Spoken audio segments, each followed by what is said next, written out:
David Lockington with the Pasadena Symphony, and I'm thrilled to be welcoming onto this camera here Adolphus Hailstork, who's been a dear friend and collaborator for many years. And his birthday is coming up on April the 17th, and it's no secret, you're going to be 80. Congratulations. Thank you. Made it this far. I was trying to hold at 69, but I haven't quite done that yet. Well, and I haven't quite made it there yet, so we'll see. Okay. But I saw you last in Los Angeles just before everything got shut down. And a new work of yours is being featured with the LA Phil. Right. And I know that has become something even a little grander since then. But perhaps you could just tell us, first of all, what that was with the LA Phil. Yeah, they were having a composition, a performance to honor William Grant Still. And they asked me if I'd write a piece, an overture type of thing, and I said, sure. And so I just took the word still, and being much disturbed by what was going on in some places in the United States, I called it still holding on. And I integrated the melody of the spiritual hold on, keep your hands on the plow, hold on. And then when that was finished, I said, well, what do I do with this piece? I mean, I've been wanting to write a fourth symphony, so why don't I use it as the first movement to my fourth symphony? And I'm in the process of finishing that up, and that's what happened to it. And the second movement is so first it's still holding on. The second movement is with a touch of lightness at times. The third movement is while still remembering the Emmanuel 9 and many others, which is a sad movement, a slow movement. And then finally, I'm still, you can see I'm using the word still crossing that bridge. And so it's like a series of essays that connect and make a symphony. The coda of the whole thing is a calling for a time of healing. That's what I call it. And it ends quietly and hopefully sums up the piece. Yeah. And obviously I haven't heard the rest of the piece, but I can hear all of those things nascent in the movement that I did hear that the symphony played. And there's such a wonderful long cello solo. I sort of feel like I'm a cellist, so I know. But I sort of feel like this is a big part of the soul of your musical voice, is somehow what the cello embodies. I've written a lot of pieces for cello. I love the cello, probably because I'm a baritone, and who also had started out as a kid as a boy soprano. So the vast range of the cello has always fascinated me, and I love it. And I love the sound of it. And I've written a set of variations for solo cello.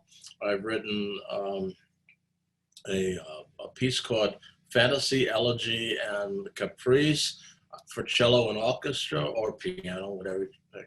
And I've written a sonata for cello, unaccompanied, and it's just a noble instrument. I just love it. I may have fallen in love with it when as a youngster, worshiping. Not in heaven. I've been. Don Quixote of Ricardo? Yeah, I guess that's it. Yeah, of course, Don Quixote. And I don't know why I couldn't think of it at that time. Senior moments happen. Oh, I'm familiar with them, yes. No, you can't be that. Well, I was delighted to discover your Fantasy, Elegy, and Caprice recently, which I think is a fairly new piece, isn't it? Yeah, it is. I'm still finishing that up. I'm finishing up the orchestration of the piece.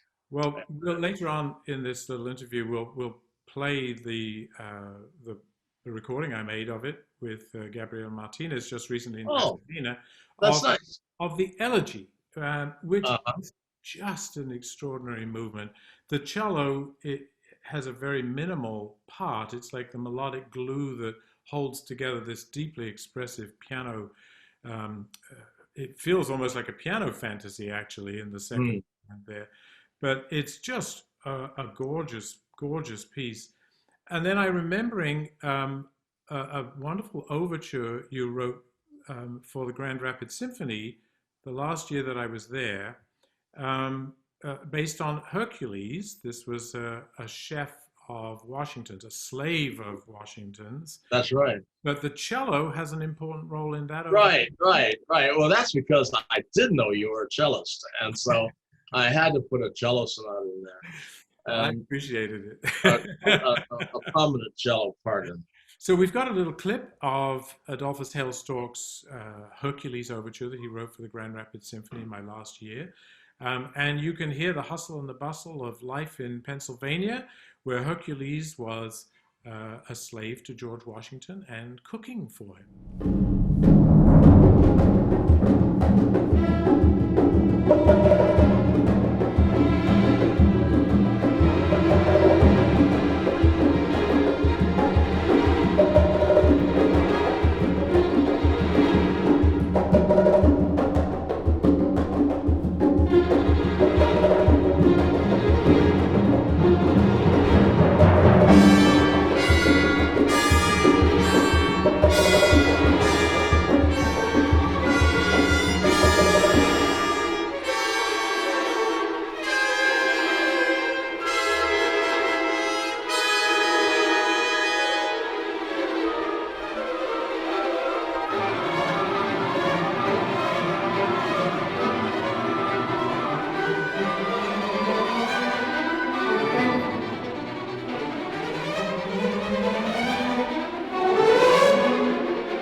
A lot of your music obviously has been influenced by events, by historical people, and I wonder when you were studying, when you started out as a composer, whether that was something you intended to do, or it just crept up on you.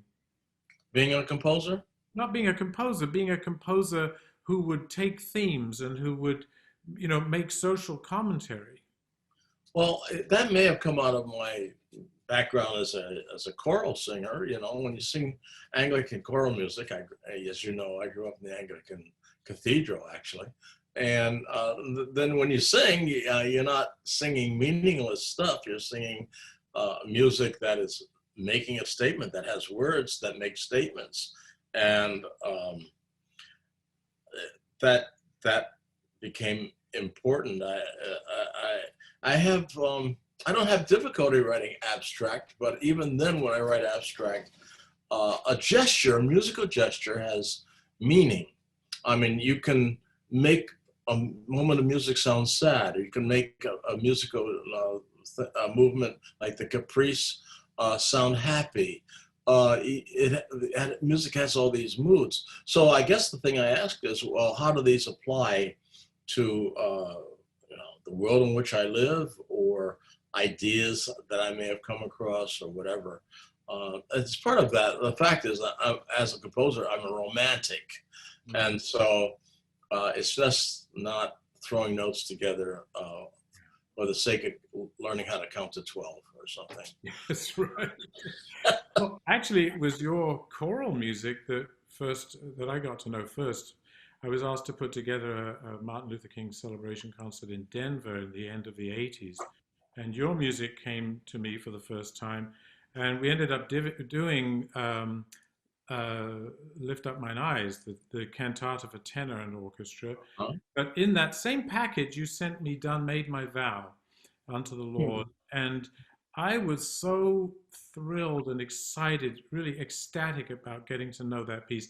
I was a very lowly assistant conductor at the time, and I had no idea that I would ever I would have the resources to be able to conduct Done Made My Vow. But I was able to do it eventually in Baltimore with a choir put together of community people, and it was a very exciting project, which I replicated in a few different cities. Yes, you've been the major champion of that work, and choirs love you. I mean, I remember how much they loved you in Baltimore, and you put that choir together on your own to do that. Well, there was a lot of trepidation just before we started rehearsing for that, and I said, we've got to do it. And I taught everybody every note and every difficult rhythm, and a lot of the people didn't even read music. But the pride that they felt performing with the Baltimore Symphony and other places where I've done the same sort of, I would honestly say that project was one of the things that I'm most proud of in my whole career as a conductor. And I think that, having your voice to sort of articulate my ideas also about society and the impact that music can have on the world is something that I'll always be very grateful to you for. Well, I'm very grateful to you for using that piece and liking that piece. Your performances of it are to me are part of the legend of my whole career. I mean, I'm trying to remember which I was trying to pick out. See, is it Baltimore I like the most? Was it Long Island I like the most? Well, so coming to opera would be a very natural progression for you, right? It would be, because I've written so many large pieces for chorus and orchestra that and soloists that just putting a story around it would be fairly be a consistent line of growth, I think. Well, at my age, to say growth is amazing. What? Go ahead. But you have written a couple of one-act operas, haven't you? Yeah, I have. Little baby operas. I'm thankful for them. I did one on Dunbar. That's a song cycle. That's really, I was just telling Louise Toppin, a University of Michigan professor, that that's really a staged song cycle on poetry of Paul Laurence Dunbar. And then there was Joshua's Booth was written for teenagers with a few professional singers about black cowboys. So a guy went out west and wanted to be a cowboy, and is an African American, and he was a wonderful horse rider and all that. And then the third one was Rise for Freedom. Rise for Freedom, about John P. Parker, who crossed over the Ohio River to rescue slaves in Kentucky and bring them back over the Ohio River and send them on the way north. And that's about, and then I did a kind of an opera, I guess you call it, on Paul Robeson. But that's I don't know. But I've done some things. I had an interesting experience last year. A couple years ago, I did a piece called Nobody Know for baritone string quartet. And the New York Times said it's one of the 10 best short operas. And I said, I only built it as a concert aria. And my latest project, if we go by the New York Times definition, is a piece called Tulsa, 1921, about the massacre in Tulsa, Oklahoma.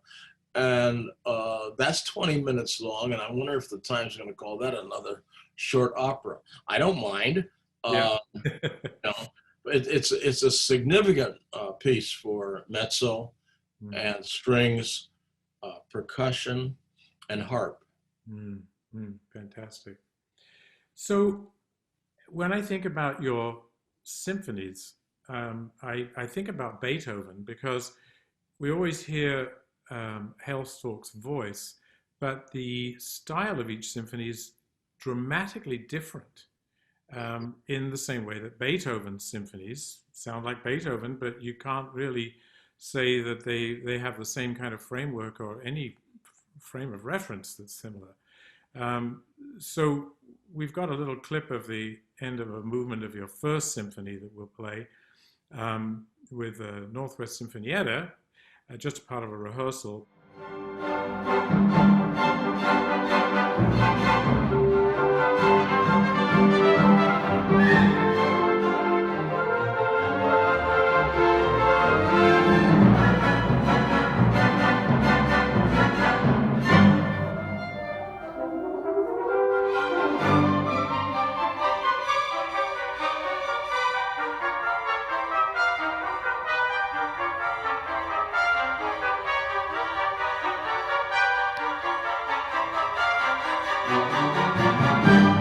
I was very proud to have recorded with the Grand Rapids Symphony your second and third symphonies that are on the disc together. Right. And they couldn't be more different from each other. And you've already described the fourth is going to be very different from them too. Yeah. But the power and drama and hopefulness of the second symphony is so different from a kind of buoyant joyfulness of the third symphony. Perhaps you could sort of just briefly outline the sort of narratives of those two pieces. Well, the second symphony started out as just, I want to do a second symphony. The first symphony got accepted pretty nicely. But I want to do something bigger. The first symphony was written for a Haydn-sized orchestra. I said, let's go for a full orchestra, see what I can do. And so I started off with a pretty standard, though difficult, first movement, and then I went on a faculty Fulbright, I think it was, to Ghana, and saw the pens where the people were held before they marched down the path of no return to get on the ships to come to the United States as slaves. And so that changed the mood and that was in the piece, and it got to be a portrait of what it was like crossing the ocean, and the energy that comes really, I think, out of the anger of being a slave. People never think about the angry slaves in the third movement, and then finally a statement of triumph, in which I'm having the orchestra project the idea that something good is going to happen, and the people will overcome those many hundreds of years of circumstances, and who knows, there might even be an African-American president someday, or vice president. And so that's the second. So let's hear a little snippet of the second symphony of Adolphus Hailstork.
The third one, I said, oh, well, the second was so heavy in terms of its mood content to me.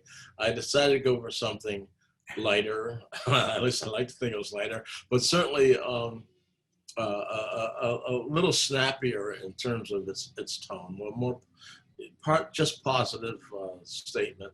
And then what happened? Then the towers fell, and that impacted the part of the writing, especially I think the third movement, which is kind of an elegy or sad thing, and then end with a lively finale. So I just wanted to contrast the two in mood, and I think overall I did. The beginning of Adolphus Hailstork's Third Symphony is a fiendish trumpet solo, but it just sets up this wonderful feeling of joyfulness and hope in his Third Symphony.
Fourth, of course, that's a series of essays on current problems in the United States. Yeah. Well, when you're teaching at Old Dominion, Retired. Did I tell you I'm retired?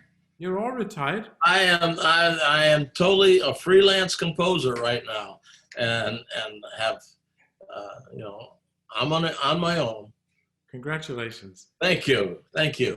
So, but when you were teaching, how did you help students find their own voices? I don't know if I did. The kids needed so much grounding in basics, harmony, form, counterpoint. I mean, I most of the time was spent laying down basics, even how to write a melody. Most of the students, when I came out of high school, I'd already composed and had pieces played by the high school orchestra and stuff like that. These kids have had no experience like that. And they just decided, oh, what do I do when I go to college? Oh, I think I'll be a musician. I played in the school band, or I sang in the school choir. And in a way, it's kind of lamentable. But they meant well. It's just they weren't. They are not the same batch that would go off to a conservatory or anything like that. We never got those. So I don't know. To answer your question, which is an awkward question, I think, for me to handle, is that I might, in terms of pulling an individual sound out of them, I might have been a failure. But I love teaching comp because I love the process of how music works. Yeah. Well, they were sure lucky to have you. That's nice. I hope someday some of them will think that. Well, we're going to go out with a part of the Ports of Call, American Ports of Call. Oh, okay. We played with the Pasadena Symphony a couple of years ago. Oh, thank you. And it's an early work of yours, and I've loved it because of its incredible energy.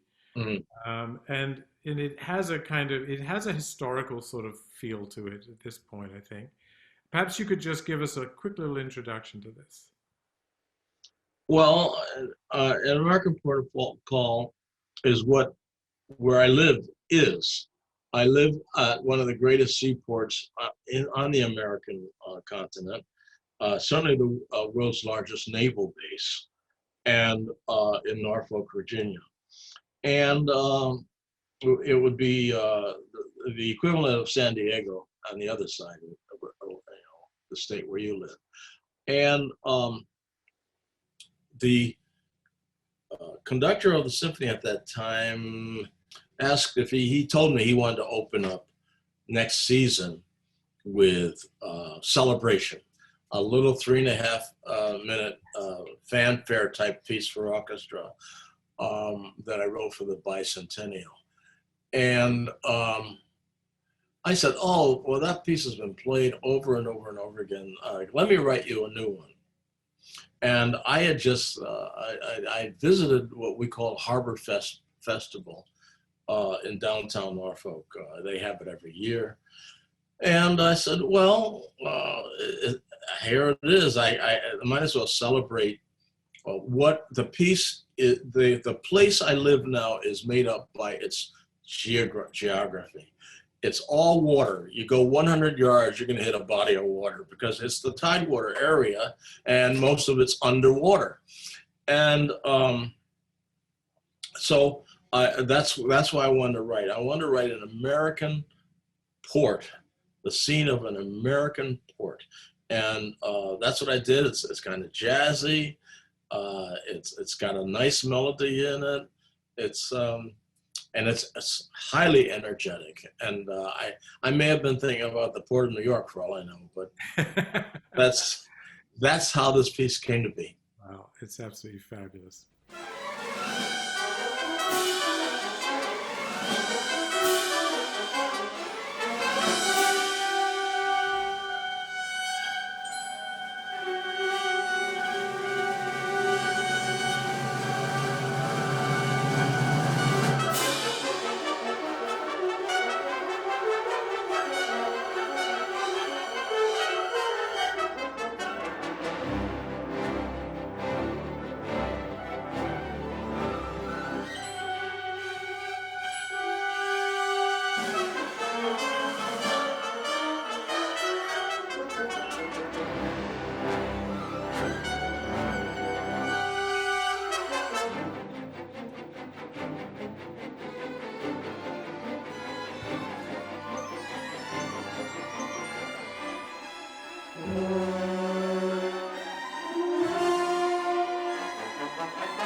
So, Dolph, I want to thank you for spending this time, and I want to congratulate you on making it this far. I mean, it's just a long far. 80 years Yeah, old. Happy birthday. thank you. Congratulations. And Thank I know you're going to be feted and lauded all over the country and the world. I don't know. I don't know about that. But 60 years of writing, there must be a couple pieces that worth playing out there. So that's kind of what's going on. They've been digging in the corners and saying, "Oh, I didn't know he wrote that," and "Oh, look what he wrote here," and everything. The thing about my career, if I can throw in one of it covers so many things from solo song to choral music, to chorus and orchestra and soloist, to orchestra alone, to band, to chamber music, of winds, chamber women music for strings, and just all over the place. It's just the way, it's the joy of writing. And to sum it up, what's Adolphus Hailstork about? The joy of the actual process of writing. Yeah, yeah, well, wonderful. And I just want to congratulate you also, as we say goodbye, on a piece of yours being played for the inauguration recently. Yeah. Have you done that piece? Have you done that piece? I haven't done it, but I love it. It's Fanfare and Amazing Grace. It's fabulous. It's incredible. Yeah, it works very nicely as an opener. Yeah. For years, I was known as the right guy who could write openers. Yeah, so I'm not prepared to write any closers yet. I'm not saying goodbye yet. And it's been people like you who, with your talent, have allowed me to flower.